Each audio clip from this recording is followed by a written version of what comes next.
राहुल एक होशियार और मेहनती लड़का था।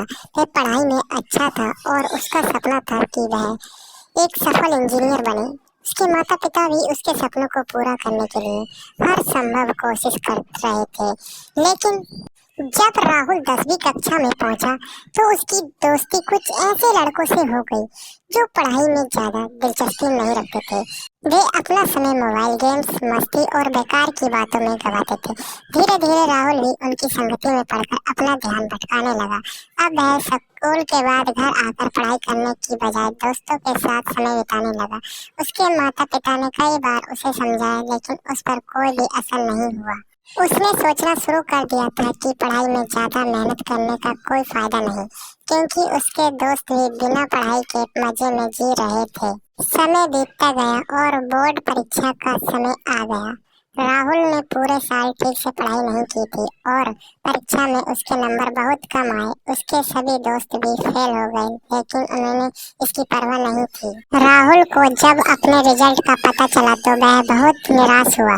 उसे समझ नहीं आ रहा था कि अब क्या करे। उसके माता पिता भी दुखी थे, लेकिन उन्होंने उसे डांटने की बजाय प्यार से समझाया और कहा, बेटा, असफलता कोई अंत नहीं होती, लेकिन अगर तुम इसी रास्ते पर चलते रहे तो सफलता की ओर लौटना मुश्किल हो जाएगा। अच्छे लोगों के साथ रहोगे तो तुम्हें हमेशा सही दिशा मिलेगी। लेकिन राहुल था कि वह समझ नहीं रहा था। राहुल को यह बात अंदर तक चुभ गई। उसे एहसास हुआ कि उसने अपना समय गलत लोगों के साथ बिताकर बर्बाद कर दिया है। राहुल ने तय किया कि अब वह अपनी जिंदगी को फिर से सही दिशा में ले जाएगा और एक नई शुरुआत करेगा। धीरे धीरे राहुल ने अपने उन दोस्तों से दूरी बना ली जो उसे गलत राह पर ले जा रहे थे। इसके बजाय उसने अपनी कक्षा के कुछ ऐसे छात्रों से दोस्ती करनी शुरू कर की जो कि पढ़ाई में अच्छे थे और जीवन में कुछ बनना चाहते थे। जब वह उसके साथ रहने लगा तो उसकी सोच बदलने लगी। अब वह स्कूल के बाद पढ़ाई पर भी ध्यान देने लगा। उसके नए दोस्त उसे प्रेरित करते थे और पढ़ाई में मदद करते थे।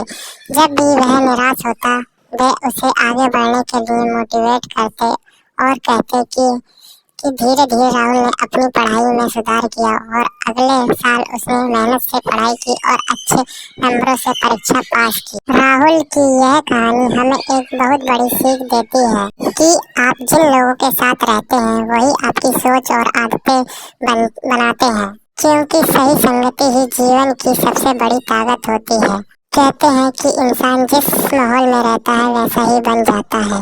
अगर आप सकारात्मक, मेहनती और ईमानदार लोगों के साथ रहते हैं तो आप भी उन्हीं की तरह बन जाओगे, तो आपकी सोच भी वैसी ही बनती है। लेकिन अगर आप नकारात्मक और आलसी लोगों के साथ रहते हैं तो आपकी आदतें भी वैसी ही हो जाती हैं। यही वजह है कि हमें हमेशा अच्छे और प्रेरणादायक लोगों के साथ रहना चाहिए।